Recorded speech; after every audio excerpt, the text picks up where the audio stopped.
No problem. Cool. All right, here we are back at home with Mark. I am super pumped about episode 4. I've been following this guitar player. Which way do I point? This way, yeah, for quite some time. And I'm going to talk to JD about this. But episode 4, JD Simo, thank you so much for being here, bud. I'm happy to be here. Thank you for having me. It's funny because I was going to talk to you. I think I first heard about you when you did that Premier Guitar rig rundown like 6 years ago. Oh That was my man. first entrance to you. Oh man. I want. I I was wanted to. pretty insane back then. I wanted to ask you about that because, like, did that like change your life instantaneously as far as like the amount of like new fans and stuff? Um, no, not necessarily, but I mean, it really. I still get asked about it, and like that was right as like the first record in the trio band Simo was coming out, and I was obviously really off into the 100-watt Marshalls and all that stuff, and that's probably me at my most OCD, most kind of crazy, and it's forever documented, and it's a great reminder of how crazy I can be if I let myself go. Um, I've changed as a human being quite a bit since then, but yeah, people still ask me about it. I mean, every week um, there'll be people sending me DMs on Instagram or Twitter and stuff like that. At least a few. It's tapered off some in the last couple of years, or at least the last year or two, I would say, where I don't get asked about the stuff I talk about in that in particular as much. But yeah, man, I mean, it was a lot of people. I haven't looked, but I know a lot of people have watched it. So, um, you know, we're I gonna mean, that was we're gonna finally do another one again, hopefully here soon. But because it's time for number two. yeah, man. But yeah, man. That's cool. I mean, I feel like Premier Guitar for a while was exposing me to a lot of players I wasn't aware of, and I was like sleeping on it because you're like right in my alley, man. Like as far as the stuff that you do, your background, the music that you love, and we're gonna get into all that stuff. But like, I was like, where the Who? hell have I been, man? Why didn't I know about this dude? It happens, man. We're here now. I It's all know. groovy. It's just it's such an interesting like platform. Like when they started doing the rig rundowns and all that. I mean, have you kind of always been into gear? I know you like vintage stuff and whatnot, but have you always kind of been seeking? I know we're all seeking for that tone and stuff that's in our head, but have you kind of always been into that? It ebbs and flows. I got so into it right around the time of when that was shot. I was so into it. Um, that I mean, that's kind of I reeled back in quite a bit, since then, and now I'll always be into it, but I'm into different things, and um, not nearly as much as I was then. I'm more obsessed about records and like and Spotify and stuff like that. Like I'm on that thing constantly trying to find stuff I haven't heard before. That's more of an obsession for the last long bit over gear. Every once in a while I'll be into something for a moment, but I've reeled back in, man, because I kind of found, the handful of things that really work for me, and I don't really like when I get into something, I don't really change that much. I you know, not to say that I'm not open to things because I am. I guess that's what I'm saying is I don't seek it as much as just being open, and as things kind of come in and out of my periphery or just kind of happen to I get exposed at a show or somebody brings something to show me or I see somebody do something that I think is cool. But I don't seek it like I used to, for sure.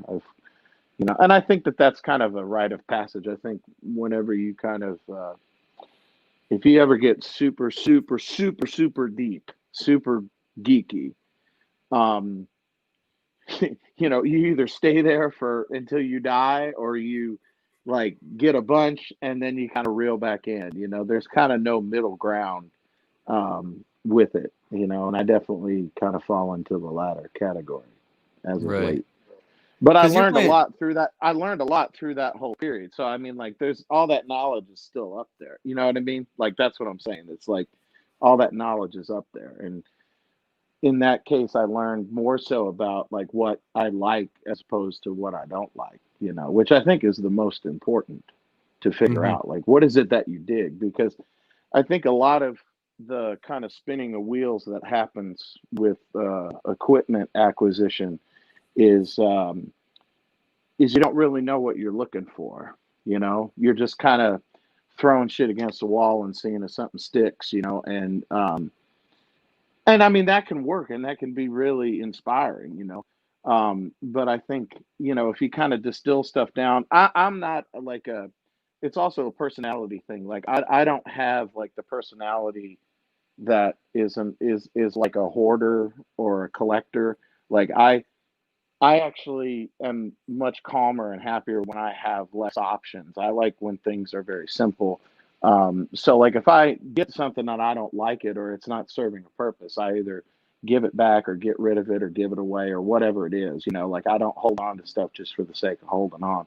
Um, and you know, and not every, you know, that's a personality thing. You know, I Mhm. actually, if like, if this room, if I'm down in my studio and it's like, if this was full of equipment, like some of my friends, it would actually like give me anxiety.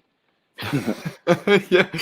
Because you're playing through like low watt stuff now, right? Aren't you? Like lower wattage Yeah. amps. Yeah. I got onto, I mean, it was a long process. I stopped with the Marshalls and I started using, I went back to my deluxe reverb that I used for years and years on when I was a session player. It was my most used amp. And when I was in a club band here in town, um, I used it every night for 6 years, you know. And it's the amplifier I kind of knew the best. And so, you know, from that, you know, I use super reverbs, you know, blackface, you know, basically reverb tremolo fenders of any kind, you know, like I basically kind of use them all, you know, whether it was a Princeton, a deluxe, a Vibrolux, super reverb, twin, whatever. And now, um, you know, I got hip to old Ampegs, you know, Gemini's, Gemini 1s and Gemini 2s from the early Mhm. 60s, which is basically an Ampeg version of a blackface. Because it's very, it's kind of like a tweedier sounding blackface amp. It's got more mids, and um, I got hip to them from people like Tommy Brennick, you know, who's in the Budos band and was in the Dap Kings, and uh, I've known about them for years, but there were a couple that popped up on Craigslist, and I snatched them for nothing. And I Nice. love them, and I use them for.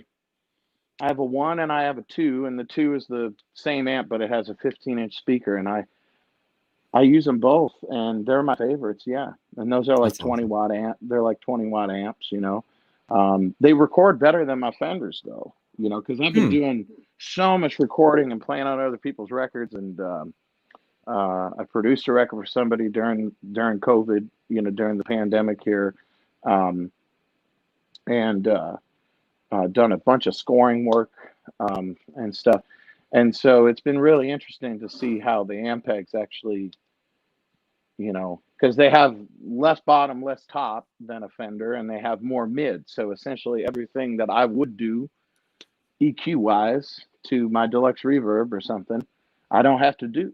And it Right. also like it's a little softer. It's a little softer, like it's got just a hair bit more compression than a Fender, which microphones like, you know. So I love them. Yeah, man. You That's know. awesome. Did uh you as far as like did you have those on the new record? Or is this like huh. a new acquisition? Oh, okay. So were those Yeah. all over the new record? They're in spots. I have uh an old quad reverb that I was really into for all of last year touring, which is the opposite side of the spectrum, obviously. Um, but I used that on on some of the new record, and also there was a brown face. Princeton that the producer had that sounded great. It sounded like it was tearing. It was a really great sounding amp, and I used that on a couple of things. And then I have this old. Oh no, it's over there. Okay, this old Alamo, which is basically like an off-brand Tweed from the '50s, and mine is from actually '49, and it's a little like 8-watt wooden. Um, Alamos are really great if people aren't hip to them because they're generally like a third the price of like a Tweed Champ or a Tweed Deluxe or something like that. And in my experience, they actually sound better. They have Hmm. more. They have more headroom, and Huh. people aren't. They were made in San Antonio in the late '40s and the '50s, and I have a little Model 3 is what it's called, which is their version of like a Tweed Champ, and it's fantastic. So, Huh. I've hmm never heard of that brand. That's crazy, man. I'll have to check that out hmm afterwards. yeah, And there yeah, are no, those like floating around, or are they like just super hard to find? no, they're floating around. I think people are starting to get hip to them slightly more lately, but a friend of mine who knows what I like, turned me on to them, and yeah, I love that little thing. I take that with me everywhere, actually. I That's use it for awesome. like in-store stuff, and when we go to radio stations and stuff, or when I used to, I should say. Right. And yeah, no, and that records really well. And I'm trying to think. Yeah, that's about. Well, and then there's one there's one song on the new record that I actually played through an old Casio boombox from the '80s for all the. What? Oh yeah, All right, yeah. talk about that. That's ridiculous. Tell me more about Well, that. That's awesome. it's the track Anna Lee, which is an old Robert Nighthawk song that I learned from Earl Hooker, and I had worked on a whole bunch of tunes for the record, and I mean a lot, a couple dozen at least, and the producer. This is the first time I worked with a producer. I usually produce myself, and I wanted to work with this guy Eddie Spears, who I've known for a long time, and he made the last Brandy Carlisle record, which I love a lot. And anyway, we've known each other a long time, wanted to work together for a long time, and it just worked out. And there were all these songs, and he was like, man, I just, and I threw that Earl Hooker song in there just as kind of an afterthought. Like, I like this stuff, but I don't know what I would do with it on record because I don't really fancy the notion of just cutting something to replicate something that already exists. I think that's kind of pointless. And so, um, but he was like, man, but it's so cool. He's like, I don't know what we'll do with it, but we'll figure out something. And so it just got to be where we went in and cut the record, and we still didn't really have a plan for it. And so he had this old boombox that's like that it's got a drum machine in it, and it's all this kind of stuff. And he was like, man, he's like, I wonder what your guitar would sound like through that. And so I plugged into it, and it just sounded like Maxwell Street. It just sounded great. And then we turned the drum machine on, and then Adam, who plays drums with me, ended up playing on the trash can, and we just recorded on one mic, and that was cool, and it sounded cool, and it was inspiring, and it was of the moment. And then because I did it twice, and so because both of them were to that drum machine in the Casio, we were able to play them side by side. And so one's on the left side, one's on the right side. We wanted to see. We were like, I wonder what that would sound like. And it was like, oh man, that sounds cool. And then we just started messing with the tape machine, and so when you listen to the record, it like warbles and it speeds up and it slows down and all this stuff, and that's just us, fucking with the tape machine with pencils and stuff like that. So it just turned into this really kind of beautiful postmodern. I don't know, like when we got done with it, I was like, man, that sort of sounds like White Album blues. Like that's what it sounded like to me. Like it sounded like if there was a blues song on the White Album, like it just kind of it was very Lennon. That wasn't my intention. That wasn't our intention, but it just kind of happened. Yeah, So I listened to the album a bunch this week and last week, and I know. I mean, I know the track you're talking about, but I had no clue. I mean, you would never. I just was like, this is like just some really interesting recording technique that I have to ask him about. But I know what you're talking about now. But it sounds dope. I mean, the whole record. That's what I wanted to talk to you about with the record. Is Oh, thanks, so man. I'm a huge Doyle Graham Hall fan, Me and too, man. like I always thought I would love to see you guys on the same bill. It would fit so nicely to have both you guys. Man, Yeah, it would. You never know. It might, if we can all work together again. Doyle is probably, with the exception of our buddy, Joey Landreth, there are really, there's not a lot of guitar guys in the modern era that I really care about. Doyle is the exception, though. yeah. And I love him a lot, man. I love his last record especially Oh because of the man. song, because of the songs on it. I mean, because that's really what it comes down to. I mean, I don't really care. I love playing guitar, but it's like, you know, so what? The world's full of guys who can play. Like there's a lot. I mean, I know hundreds, who are awesome. You know, and I don't really, that doesn't really. That's not what I listen to or look for. I don't even really care much about it. I like when somebody's got the whole thing. You know, Yeah. and Doyle is definitely it. In spades. Yeah. And you listen to a lot of music too. I mean, and this is something that I always start this show with, was asking all the guests is there a moment in your life where you were like, music is it? I'm gonna, in whatever capacity, I need to be involved with music, from hearing a record or hearing a specific song or whatever it may be. I mean, I have a moment like that in my life, and I'm curious about you. Well, I mean, yeah, but I mean, I was so young that I can't really remember what it was like. I can't remember the moment necessarily, but I mean, I wasn't even 3 years old, and I was obsessed with, well, there were two things. One was my older sister. I have three. My father was 50 years old when I was born, and he had already raised a family in the 60s. And he had three daughters and a son back in the 60s. And so they're all my half siblings, and they were part of my life growing up in Chicago. And my one older sister, Diane, used to live with us from time to time. I grew up in the city, and she would crash with us from time to time. We lived in an apartment building because my dad owned a bar, and on the north side of Chicago, on the corner of Armitage and Halstead, and it's still there, and the bar is still there too.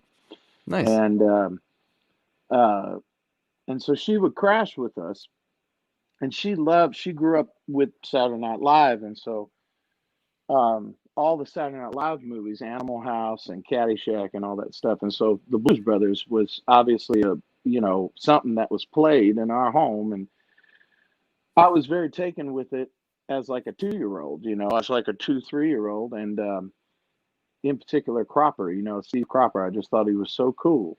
The hair and just everything about him. I just thought he was cool. And then the scene on Maxwell Street with John Lee Hooker. Because I used to go there with my dad. Like that's what Maxwell Street used to look like. Maxwell Street don't exist no more. It's a football field now for the University of Illinois. Hmm. But Maxwell Street, which was like Chicago's Beale Street, if you will, or Chicago's Harlem, if you will. Um, there was a market that goes back to the late 1800s. There was a market there, a flea market, virtually every day, but big time on the weekends. And in the movie, that's where John Lee Hooker's playing. I mean, we used to go there and get a Polish sausage, and my dad would look at watches or guns or whatever, and so that was it. And but like I said, like I don't remember the moment. I just know, I mean, I was 2, 3 years old, and I That's had to crazy. do, I had to be in it. Yeah. That was the first thing. Okay. Sure. And then, so when did you get really serious about, the instrument and everything? Like, how old were you? Like, when you actually wrapped your hands around it? I got a guitar when I was 4, and started playing right away, and was real serious right away. And uh, started playing for people, not long after that, 6, 7 years old. And, playing in bars, by the time I was 9 or 10, you know, and, by the time I was 11 and 12, I was gigging, and, when I was 15, I left, dropped out of school and went on the road full time and toured all over the country playing in various different types of bands, until I finally, was like, I need to move somewhere that uh, might, afford me some opportunities, and that's when I moved to Nashville, which was right before I turned 21, and Okay. and I've been here ever since, like 13 years now, 13, 14 years. Man, So, that's awesome. hmm That's hmm so young, man. That is so young. It's crazy. yeah, yeah, it is. Now I think about it, Yeah. I mean, I it didn't wasn't touch at it. the time. At the time, it was like, man, let's go. Like Let's do this. I was like, I got shit to do. Let's get going. You know. That's so Now I great, look man. at it. Now I'm like, man, that's some messed up. What do I. No, it's But great. I mean, I wish I would have started earlier. I mean, I didn't start till I was in middle school, and for me, that's young. well, yeah, but still, I mean, at the time, that's when the huge Seattle grunge scene was happening, Yeah, and Pearl Jam was like God to me. And then me I had too. Me too. yeah, and I have older siblings, and they turned me on to the Dead, and then I found my way into like other jam bands and found my way into improvisational music, and then my mind was blown. Mhm. But that didn't come till high school. I was still trying to transition out of the like grunge heavy metal era where I thought playing fast guitar was cool, and I'm like, no, playing soulfully is way cooler, man. So it's just Yeah, like, but yeah, but that's a rite of passage. Every young guitar player has to play every note they can possibly play, and then that's true. hopefully you grow out of that. I mean, that's the thing. Some don't, but yeah, that's a rite of passage, man. I can relate to that completely, man. Cranking Pantera in my car in high school. You know what I mean? It's just like it's a funny path that we've all walked. But well, I want to go back. I want to go back to the record because I want to ask you a couple things. Sure, sure. So the thing I was going to start to say about the Doyle, parallel and everything is what I noticed about this record, because I have several of your records. What I noticed about this one that I really, really like about it is I feel like there's a lot of like texture within the recording process. So and it still feels like you, and it still feels like it has that raw like lively kind of nature that the trio I feel like always has listening to you play. But Thank like there's you. something about texturally this album just feels chewy, and it feels like you can just wrap yourself in a blanket, with it. So what was going on as far as like the process when, because I know you put something on social media saying you're like the most proud about this record in particular. What Yeah. was it about this one that you like? I know you said you had a producer, but like what did you do to like, was that intentional? Was that something that you really were like looking to do on this record? Absolutely. It was, the thing was is that I knew, you know, uh, I knew what I wanted to accomplish, and it was a very textured, like, what this record is, which is an amalgam of all the stuff that I really dig, and the realization is that I had kind of tried and failed like 2 records ago. I made the last record that the band Simo made was a record called Rise and Shine, and that was in a lot of ways my first attempt at doing what this record does successfully. But I was doing that by myself, okay? And in some ways, I feel like I completely was like the concept was correct, like what I was attempting to do was correct, but I didn't have the ability to facilitate every aspect of it like someone who's super talented and can actually do it. And let alone I can't do everything. Like it's really difficult to produce yourself because if I spend as much time doing the sonic crafting as is needed to kind of pull off this kind of thing, then something is going to part of my attention is going to lag, and so it's like I need to get a good performance out of myself. I need to make sure I get a good performance out of the other players. I need to make sure that, all that kind of stuff. And so it was just really me finally, realizing that I needed. I mean, I'd known this for a few records. I just hadn't come across. A lot of people had suggested, both from labels I've been with in the past and other people, saying, "Oh, you should work with this person and this person." And to be honest with you, I just didn't, nobody who had who feasibly it could work out. I cared about working with. It was just I was just like I just as soon do it myself than work with somebody that I'm like, whatever. And Yeah. and so finally, like hooking back up with Eddie, who I'd always had a lot of respect for, because Eddie came up as Vance Powell's assistant.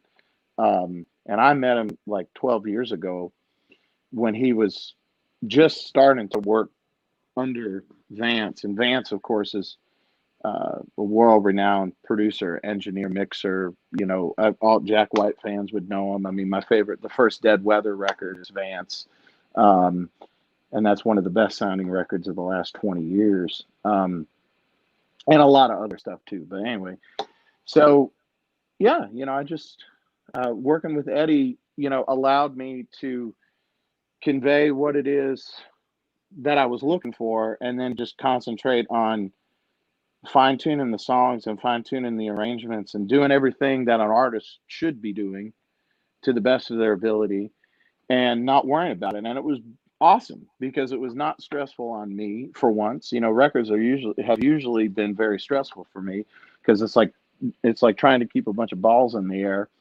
Um, and and I knew he could do it. I knew we completely like all the same stuff um, and are coming from the same place. And so it's like when I said, on this one, let's do like a more of a Steve Albini type of approach to the sonics of it.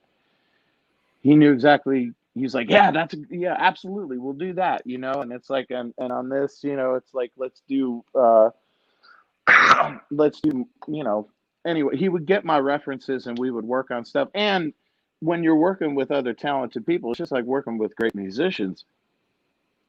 You know, if you kind of have your plan, but then you're really truly kind of enjoying what you're doing, then you're inherently things are going to come up spur of the moment that are it's like, oh, let's do this and and you're trying to kind of impress one another, because that's how it is. And not in a egotistical way, but in a creative, like, oh man, well, you did well, yeah, I need to buck up and do something. So it was just a really Yeah. great working relationship. And he's a brilliant young producer and engineer, and he nailed it, man. And it was great because I didn't have to, he let me do what it is that, vocally, performance wise, and also kind of like overseeing the whole thing. Like, it allowed me, you know, the opportunity to do my best finally. And I You mean, can keep in mind, tell. I mean, we made the record in 3 days, so it's like, and it doesn't sound What? like it.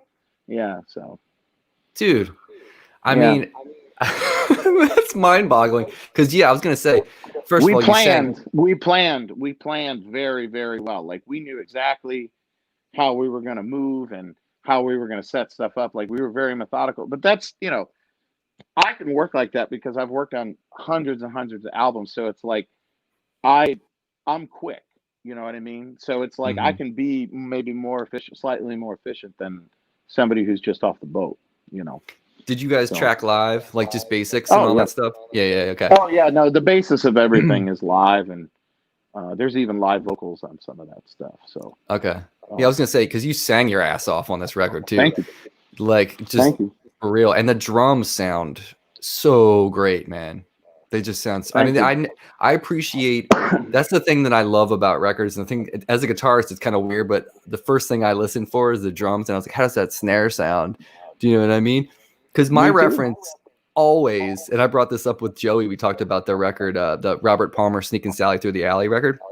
Yeah, it's a great record. I know that That's record. always my benchmark for like I want the record to sound like this. How they captured these performances. This album is like always my benchmark. But that's Yeah. kind of how I felt like listening to what you were doing. There was like a modernization of that idea. Well, thank you. And That's very then high praise. Thank you. yeah, man. But it's just like all the musicianship on it, everything. Like what's your writing process? 'Cause you said you did like dozens, a couple dozen.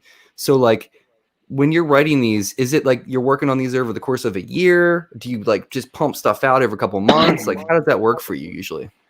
Well, in this case, I worked over the course of all of last year, and would take break. Like when we would come home for usually 2 weeks to a month. Last year was really nice, balance touring wise, where we did like 150 shows, which was like we worked a lot and we traveled a lot, but it was like from the years before that where I worked considerably more than that. This was nice because we'd go out for a month or 5 weeks and we'd come home for 2 or 3 weeks or a month. And it allowed me to come down here into my studio um, and cut stuff, through that whole period of time. And then go back out on the road and play them and tweak them. And, that was incredibly helpful because there's a handful of songs that I was playing all last year. Like one of those days, I think I wrote that pretty early in the year, and we played that all last year. And every night, it it got a huge response, and everybody was like, What's that song on? What's that song?" I'm like, "It's not on a record yet." And that's really, and that was great. Um, and it allowed a very long process of tweaking, minute tweaking, like the stuff that if you have the luxury of time to do, it's amazing. So it was spaced out, because I write in spurts. I don't sit down to write. I write when something strikes me. And I also have a really great relationship with Adam, who plays drums with me, who was in the band Simo, but is still my brother in arms. And for whatever reason, he and I can get together and in an hour's time come up with something. Um, and and it's always good. It may not be great. Not all of it is great, but it's like, he gets behind the drums and I either have a bass on or a guitar, and I write a lot of songs like that. You know, Hmm. um, Are you and inspired by groove a lot? Like when you write, like is groove like a yeah, super important? Yep. Hmm. yeah, big time. I don't really. Occasionally there'll be a lyrical idea that I'm like, oh, that's good. I'll hang on to that. But mostly it's the song in a musical form presents itself, and I sing nonsense in the holes to find melodically what it's going to be. And typically, I write words real quick. Typically, I'll we'll come up with something and demo it. And if I'm playing bass, I'll play some guitar. If I'm playing guitar, I'll play bass really quick. And through that whole time, I'm sort of like hearing melodically what I'm singing, and then I'll just go off by myself and figure out what it is I'm trying to say. Because usually I'm trying to express something and I just don't know what it is yet. And I've found that the times where I do that and I go, okay, I'll come back to it, I never do. But Hmm. if I walk away at that moment when I'm in the middle of it and take a half-hour break or something and make a pot of coffee, I'll figure out what it is I'm trying to convey, and it usually happens really quick. And which is great because then I'll get that down and then I can go back and then I can edit it. Because that's the thing is, like what we were talking about before we went on the air, that it's like one of the worst problems that a creative person can get in the habit of doing is editing yourself before it's fully come through you. Like you have to allow you have to allow it to happen, and then it's like editing's for later, you know Totally. and uh, and so that's typical for me, you know, That's of how I awesome. like how I like to write, at least. That's so refreshing because like that's I don't have the boombox anymore, but talking about like old Casio boomboxes, that's what I had like as a budding musician. Put a tape in there, hit play, and just start doing the whole like Paul McCartney scrambled eggs. Oh baby, how I love your legs. That's Totally. that's how it starts, man. Because 9 times out of 10, I really do think that it's like, subconsciously what you're trying to say. You just need to figure it out. You just need to sit. like in quiet for a minute and sort of figure it out what you're trying to say, you know. I love that you do that. At least from my point of view, I don't mean to kind of disregard the craft of very schooled writers, because there's friends of mine that really are great at the kind of craft of songwriting. What it is that I do is very of the moment, and usually followed by a tweaking process afterward. I feel like that's why I gravitate to what you do, because that hits home to me very much so, because it's how I do it. And Yeah. sometimes if there's anything that I've learned over the years, I'm huge into Wayne Krantz. I don't know if Oh, I love. you like me, Yeah, I love Wayne. Yeah, man. but if there's anything I've learned from listening to his music, and I'm not a jazz fusion guy. It's not what I do, but like sometimes Me I neither. try. Sometimes I try, but like the thing I love about him is obviously the fearlessness, but like also it's all about groove. 100% Mhm. it's all about groove. And that could bring me back to, like, I wanted to talk to you a little bit about God, there's so many things I want to ask you. No, But man, we got time. Let's do it, yeah, baby. I'm here. I'm but here. so like groove funk music. Okay, I want to talk to you a little bit about funk, and because you draw from a lot of that stuff. So like I want to hear from you. If you were going to tell me, listen, man, these are 3 records you probably don't know anything about. These are 3 records I want you to listen to. Like what's your teeth cutting true pure funk albums? That's a good question. There's a lot of them, but ones that I don't think you would know about. Or just stuff Wow. that is like it's got to be part of your Rolodex, and your funk Rolodex. Well, I mean, you know, it, first and foremost, a familiar, you have to be familiar with the music of the JBs. You have to be familiar with at least the beginning to at least the middle 70s ish of James Brown. You have to have a good understanding of his repertoire, and from a guitar player standpoint, from a band member standpoint, a good healthy understanding of Jimmy Nolan, who's the father of funk guitar, who started in Bobby Blue Bland's band before he was with James Brown. And he's, for those who don't know, Jimmy is the guy who's on the iconic early records, Please, Please, Please, and Papa's Got a Brand New Bag. And he had uh, a very wide way of playing, not as staccato. Um, and then my favorite, there's another guy in between, and you got to understand that James's band kind of ebbed and flowed because of personal disagreements.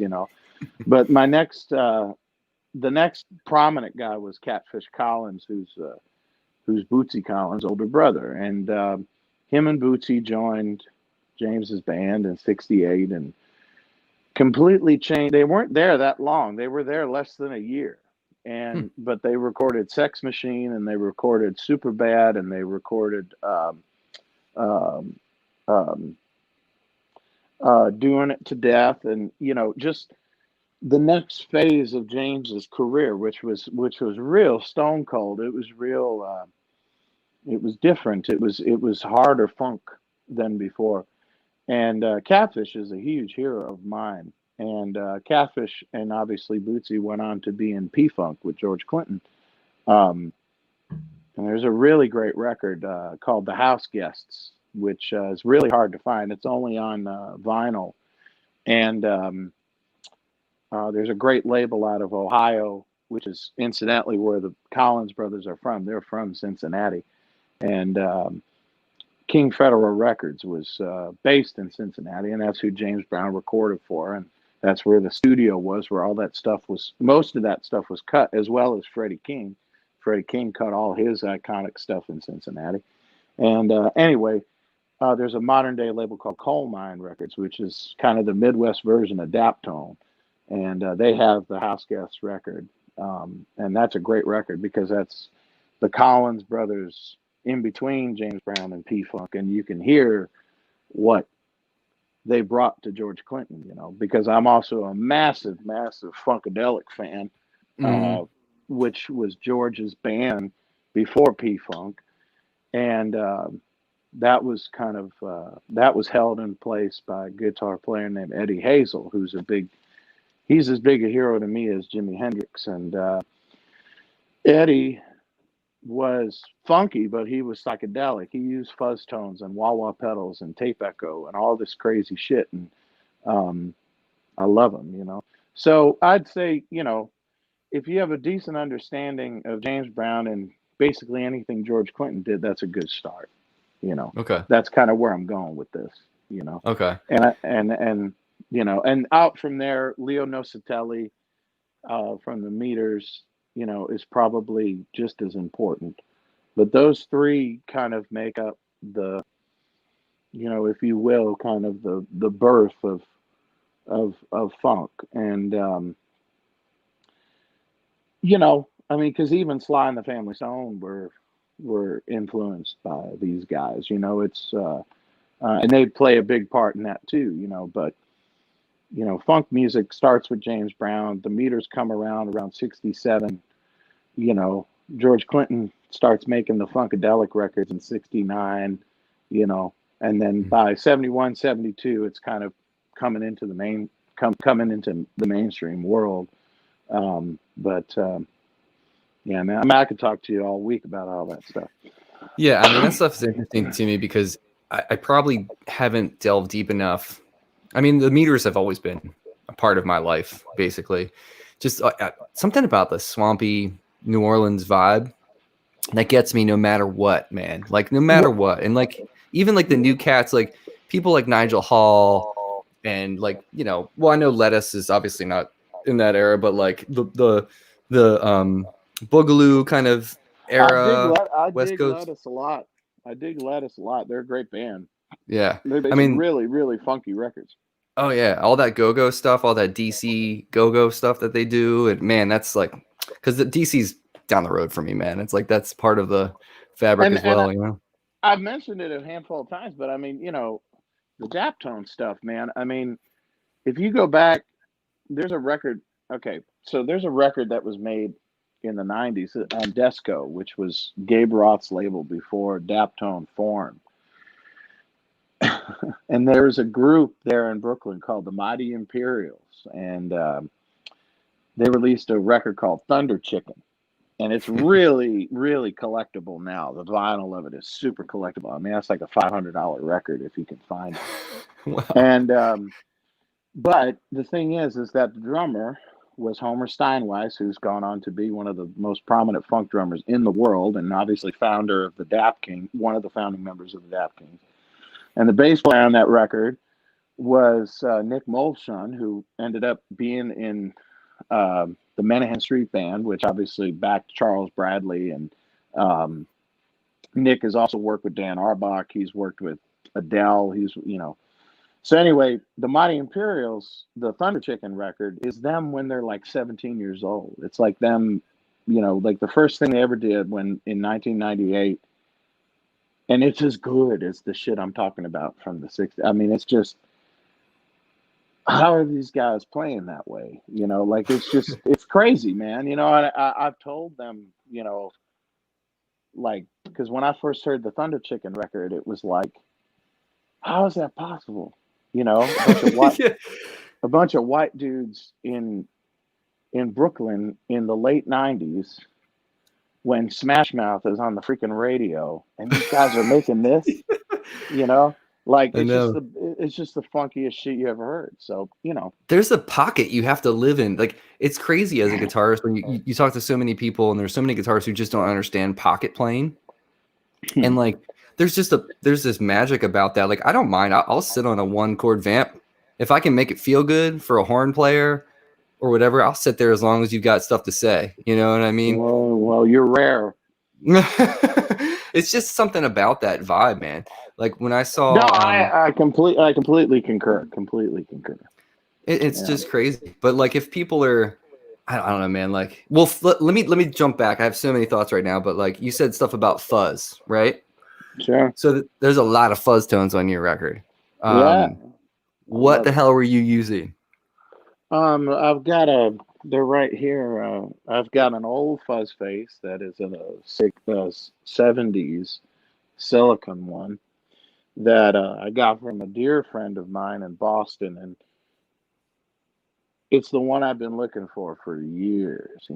Looking for one that just did what it is I was looking for. Because fuzzes are weird, man. You got to if you ever find one that does what you really want in your head, don't ever get rid of it because that's the only one that'll do it because they're so no man because Temperamental, I know, man. they're more they're harder to find. They really are. Like, finding a good guitar or a good amp is a million times easier than finding a fuzz that truly, the way that you play, the way you hit the guitar, everything. It's hard, man. So I found this and I use this a ton, and then I've got this old fuzz wah from the 70s, this Japanese Jack's fuzz wah that has a fuzz in it that I love. That's people tell me it's a companion circuit, and I don't know what that means, but I like it. It's fizzier. It's fizzier sounding. Like the fuzz face is like big and huge and caves in on itself and sounds like the world is ending, which it probably is.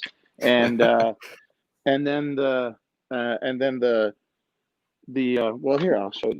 And the and then the fuzz wah is is like high endy and mid rangey, which kind of sounds more like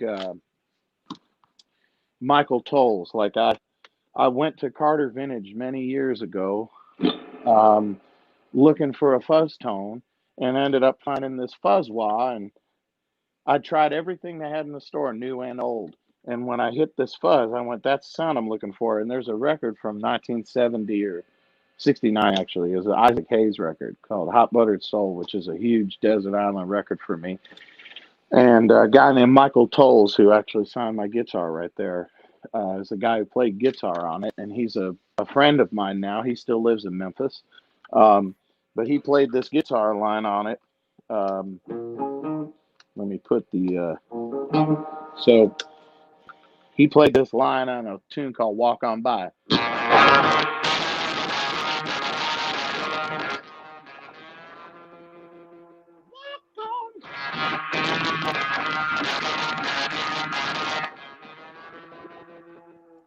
And that's what I was looking for. I was looking for that sound, and that does it.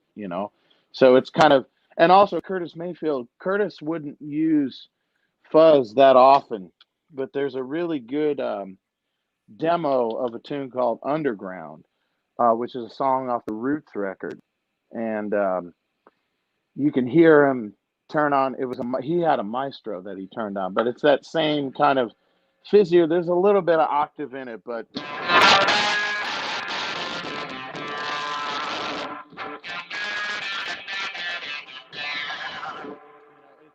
it's whereas the fuzz face is just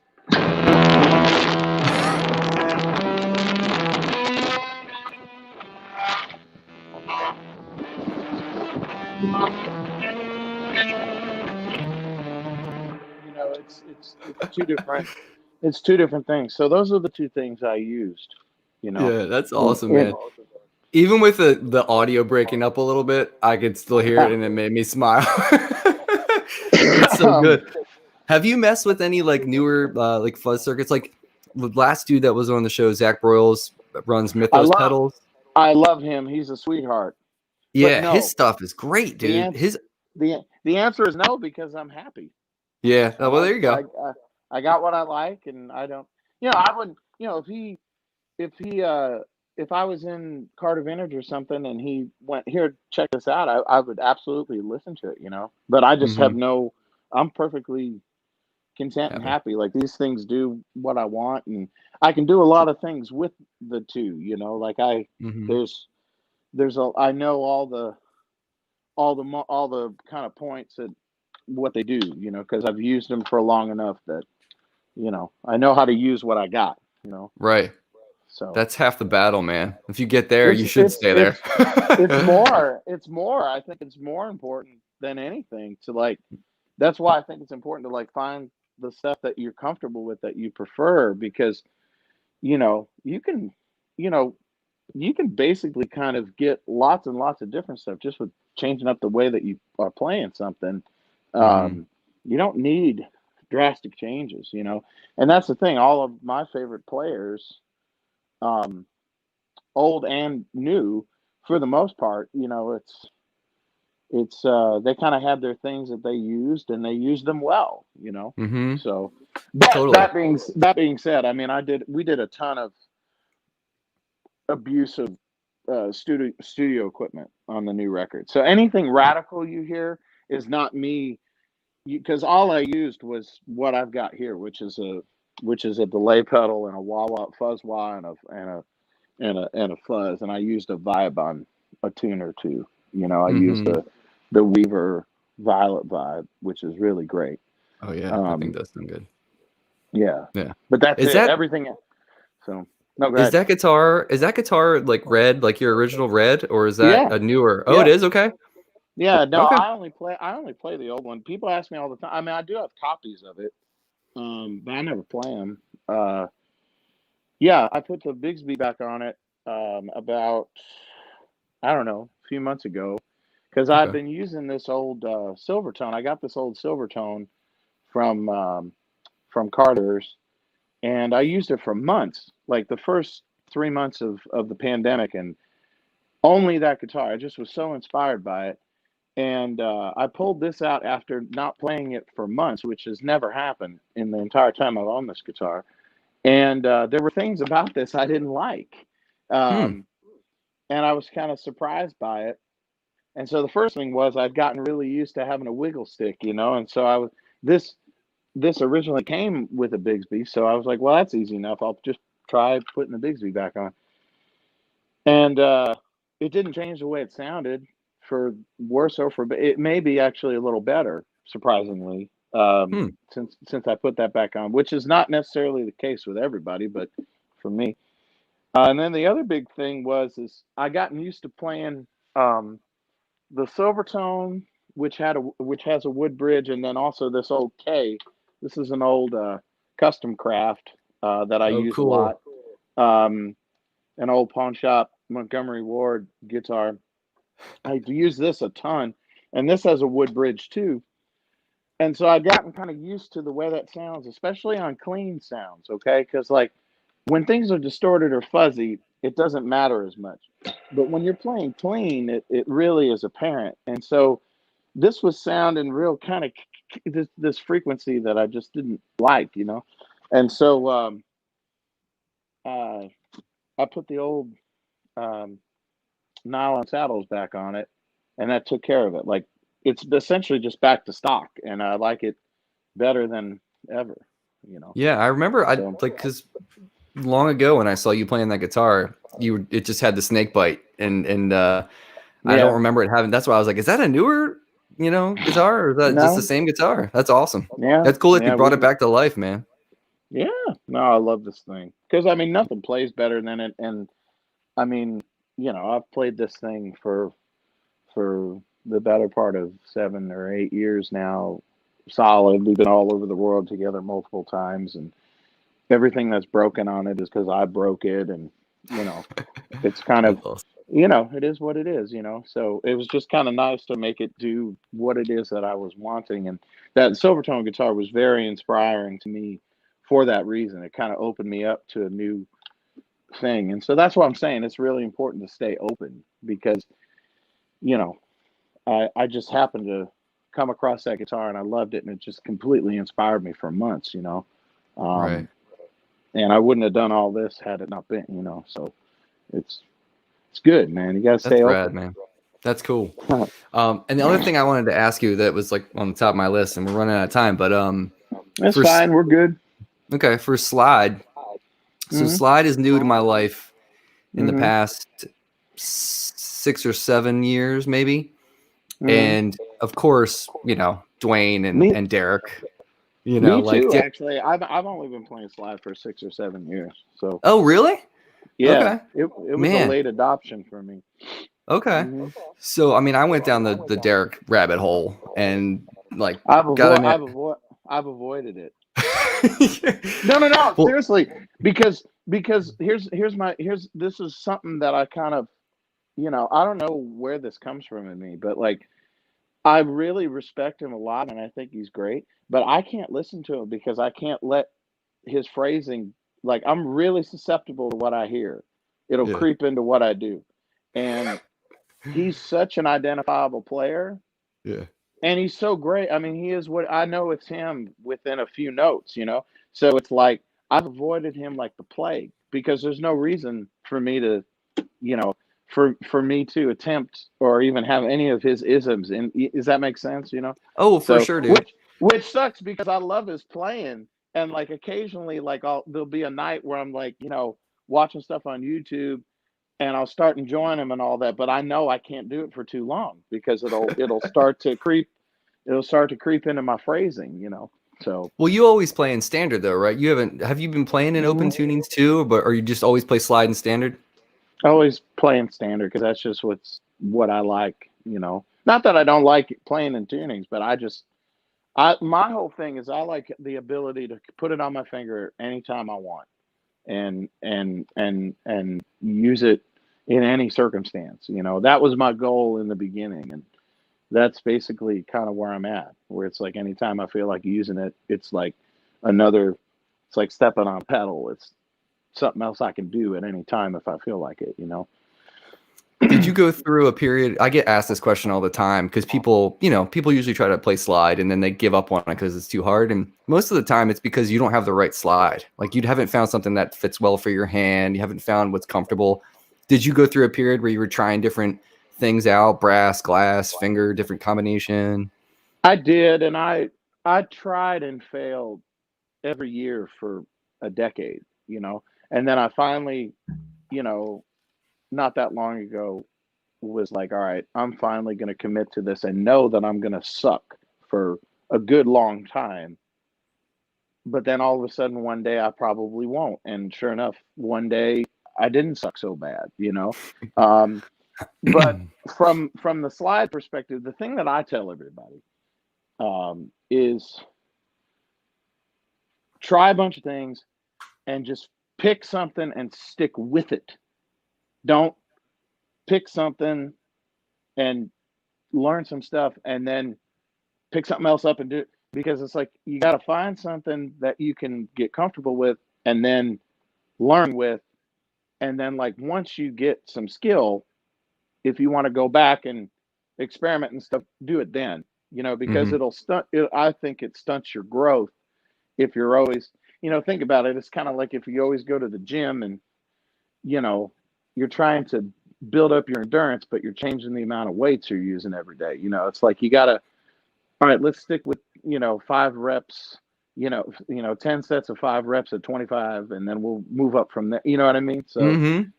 I picked a glass one to begin with, but I've switched to steel fairly recently because I actually like the way it sounds better. um, Yeah. and it's an Earl Hooker thing because Earl Hooker is my hero, and once I kind of completely fell under his spell, it really kind of as a slide player because he always played in standard and I don't know, I just love the way he played, like the way he phrases and all that kind of stuff. He became my big slide hero, and Okay. and is and he Still is. used steel and I mean because I went through Dwayne first, like Dwayne Hmm. was my first slide hero, and I got to a point where I could kind of ape that pretty damn well. And but then sort of the same thing, same problem you would have with Derek or something like it was like okay, so what? Like it was kind of like okay, I can do that, but you know not only Somebody's has it already been doing done, that. somebody's already doing that and it's been done so well, so it was just kind of like I could do that and it was fun, and I do enjoy going back, like if I do gigs with you know Allman Brother related folks, it's fun to kind of go back in there because I'll always love it. But um the Earl Hooker, and then his hero was a guy named Robert Nighthawk who was a Chicago Maxwell Street guy, Okay. and Hound Dog Taylor also, who is a little later and he's a little rougher. He had a real one of those real wide vibratos, you know, the kind of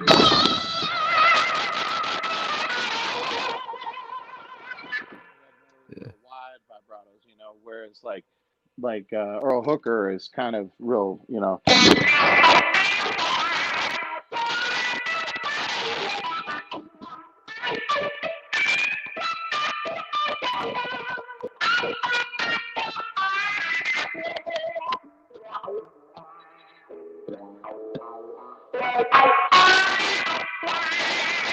that kind of thing. I just love the way Earl played, you know, Yeah, and it's very vocal, like the way that you play, and it's just you know, everyone talks about how if you're playing slide, you got to be like a vocalist. yeah, And absolutely, absolutely. how did you land on your third finger and not using your pinky, or was it just It just happenstance, or Yeah, it's just what felt comfortable right off the bat, and I didn't really second guess it, you know, because up to that point I was always second guessing. That was the other thing. Like when I finally committed, like, all right, I'm going to try and figure out how to play slide at least somewhat. It was like all those things that I would kind of delay me getting down to it, you know. I was just like, all right, third finger, all right, that feels pretty good. All right, moving on, you know. And then yeah, it was just, you know, forever. Tell people forever. It was like I could do stuff in the middle. Like I always tell people, start in the middle, meaning like the G string and the D string are the easiest at first.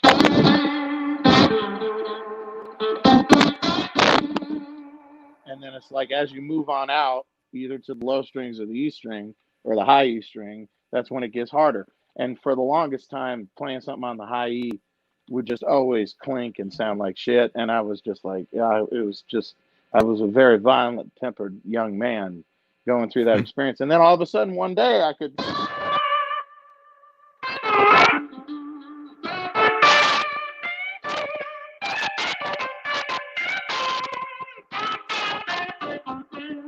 And all of a sudden, one day, I could do it, and there wasn't no rhyme or reason. I just could, you know. So that's so great. you just got to stick with it, you know. And Yeah, man. you know, but I love it. It's my favorite. You know, it was the one element of my playing I always wanted there that wasn't, you know. Yeah, And I but hear it you. was also the hardest. Oh, for sure, dude. I after like hearing Joey, and I've been doing the open C thing. I just like it better than open E. I just like the growly like Totally, dirtiness. And totally. man, I had to relearn guitar playing in open C. So I would just like tuned it to open C, had it set up. Every night I would sit in front of the TV and I'd work out all my triads, find all my triads first, find all my tensions, work through all that stuff. I mapped out the fretboard and was just like studying it. It was like a whole thing, man. And then you got to learn how to play slide. And then you got to learn how to like use vibrato correctly to not sound like a fool. It's just like there's so many things, man. It is, but you know, again, I mean, it's just go in steps, you know, because that's what I tell people all the time. Because I didn't, I didn't rush. Like vibrato in particular on slide, I waited until I had at least decent intonation until I even started remotely messing with it. Because again, it's like if you skip ahead, you're only going to make it harder and longer on yourself. You know, it's like you got to crawl before you can walk, and it's like this stuff is hard. It's not like it's easy. You know, so slide in particular is an art form that's why I always wanted to do it because it was like the one thing that, like I said at the beginning of the show, like there's a lot, there's tons of great guitar players in the world, and so what? There's there aren't that many great slide players. There really aren't, you know. And so it's like Hmm. if you're even good or very good, let alone great, you're doing something with the instrument, you know. Yeah. And yeah, Joey is. I mean, we did a couple shows together in Texas a couple of years ago, duo shows where it was just he and I, and we had so much fun, man. You know, because we come from a very similar place, yet we're completely different type of people. You know, Hmm. you know, he's very Joey, and I'm very JD,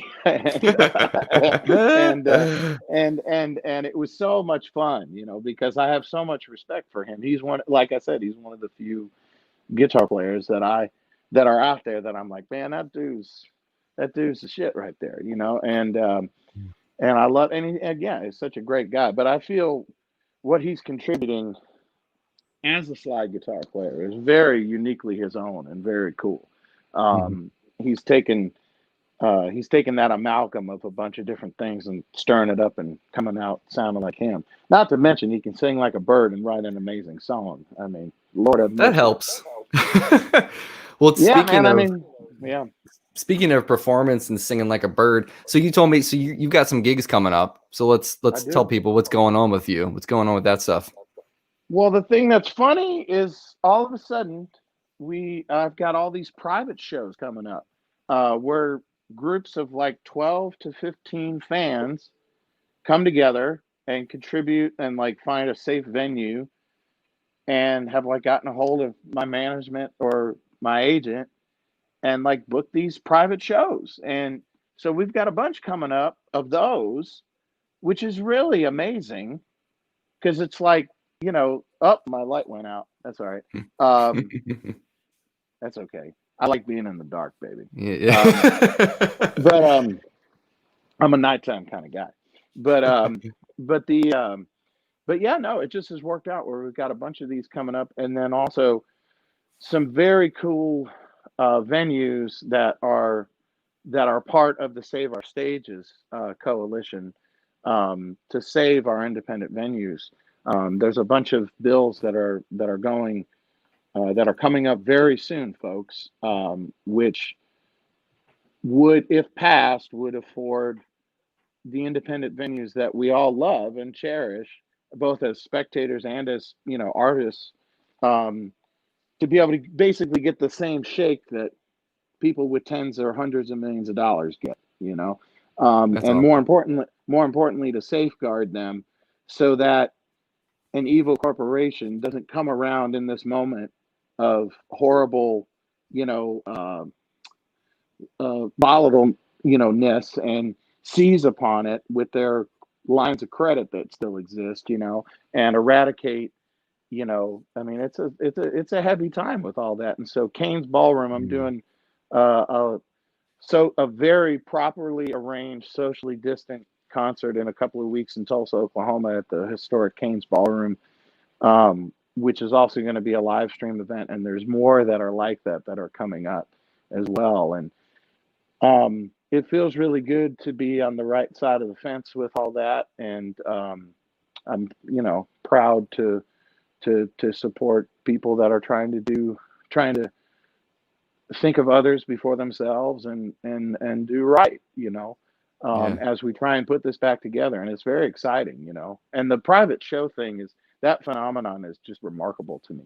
That it's Oh just yeah. like fans getting themselves together. I mean, because that just what that implies, community. That implies um, caring enough not only about their need to enjoy themselves and see live music, but also for the betterment of their favorite artists that are struggling to keep things together.